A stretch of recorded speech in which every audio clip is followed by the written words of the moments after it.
Hello, I am Dr. Parag Amin, and I am going to share a few of my experiences of teaching online.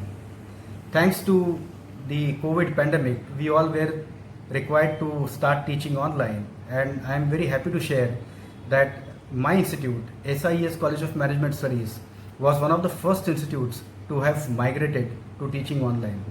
So I have started teaching online as early as in March, and since then I have conducted innumerable sessions, not only for my students, that is the students of SIES College of Management Studies, but also for a lot of other institutes in India and abroad. And I have also conducted a lot of sessions for corporates and NGOs. How has been my experience of teaching online? Well, online teaching gives you a lot of flexibility on one hand, and on the other hand, there are a lot of constraints. If you ask me what are the constraints I have faced, I would like to share two constraints.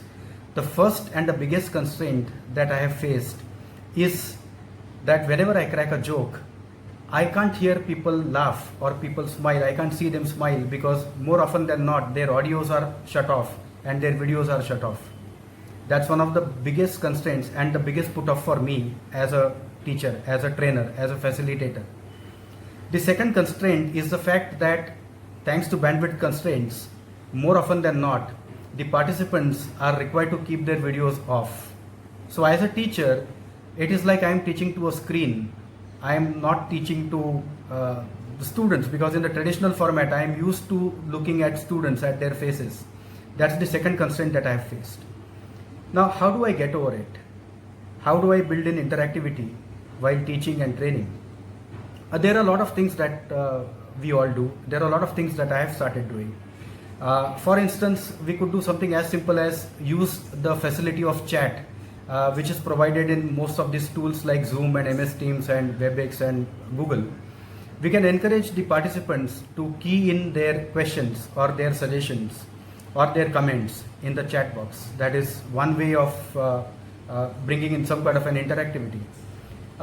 Another way that I normally do is I randomly pick up a few students and ask them to turn their videos on so that I can interact with them. So in a class of, let's say, 1.5 hours, I would typically look at about 5 to 6 students and asking them to turn their videos on and interacting with them. So that's another thing that actually I found it very effective, because that also puts the class on high alert.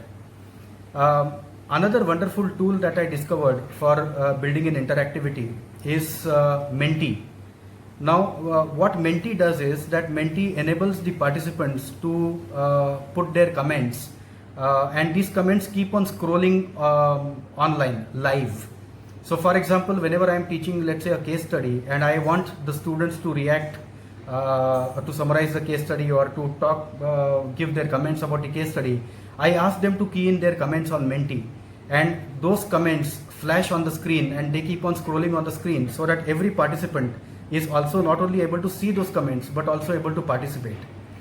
Likewise, another tool that I use is the polls. We can actually do a lot of online polling.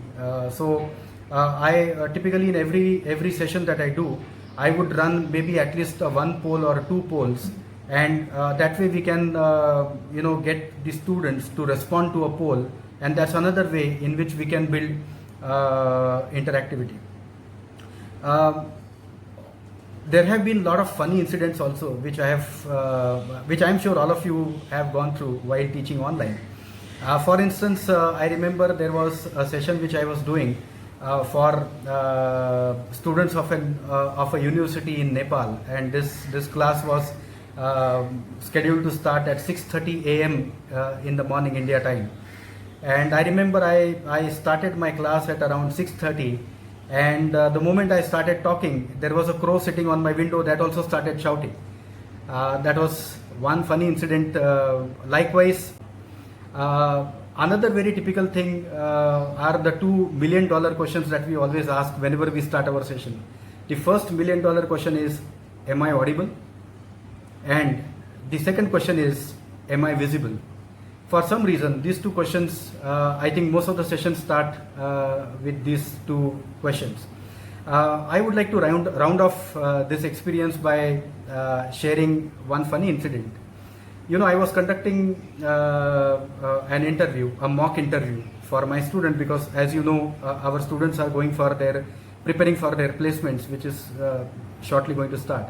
And I was doing a mock interview for a student, and the students were advised to present themselves in all formals. And here was the student who was sitting in front of me. His video and audio was on, and I was interacting with him formally. And there was one particular question for which there was a little bit of calculation that was required to be done. And he asked my permission to get a notepad, which was kept a little bit away from where he was sitting. And you would understand that I could see that he was dressed formally, at least above the waist, because that is all that I could see. The moment he got up to fetch that notebook, I realized that his formal dressing was only up to the waist, and below the waist he was actually wearing a Bermuda. So these are some of the funny incidents. I am sure all of you would also have come across these kind of incidents. And there are always those cases of small kids suddenly appearing on the screen out of curiosity, because they are trying to find out what their parents or their elder siblings are doing. So on the whole, this experience has been extremely enriching, extremely rewarding, and I am enjoying teaching online, and I am sure all of you are also enjoying teaching online. Thanks for this opportunity.